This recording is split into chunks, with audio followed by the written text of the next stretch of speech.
क्या Khesari Lal Yadav power star Pawan Singh का record तोड़ पाएंगे? खेसारी लाल यादव का एक फिल्म रिलीज हो रहा है मेरे दोस्तों, अग्नि परीक्षा करके फिल्म आने वाला है। और बात करें तो 4 मार्च को लगेगा, पटना में लगेगा, फिर से बनारस में लगेगा, बनारस का आनंद में, पटना के मीना, हर जगह लगेगा, आरा में लगेगा, हर जगह लगेगा। बट बात करें तो पावर स्टार पवन सिंह का जो आया था सूर्यवंशम फिल्म, उसका क्या रिकॉर्ड तोड़ पाएंगे खेसारी लाल यादव, जो कम से कम 4 हफ्ता तक लगा था सिनेमा घरों में। तो देखिए खेसारी लाल यादव को होली के शुभ अवसर पा रहा है, इसमें आकांक्षा पुरी ने काम किया और खेसारी लाल यादव हैं। और बात करें तो वो भी सुर म्यूजिक का ही प्रोडक्ट है और वो भी था।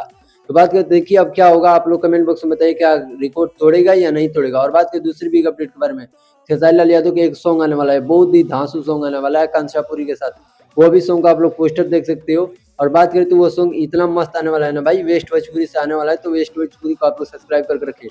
बिग बजट का सॉन्ग बताया जा रहा है दोस्तों, 1 से 2 करोड़ का बताया जा रहा है। तो देखिए वो कब आएगा, मुझे ज़्यादा उम्मीद है कि 15 मार्च को वो सॉन्ग आने का ज़्यादा चांस है, क्योंकि खेसारी लाल यादव को इस दिन बर्थडे है।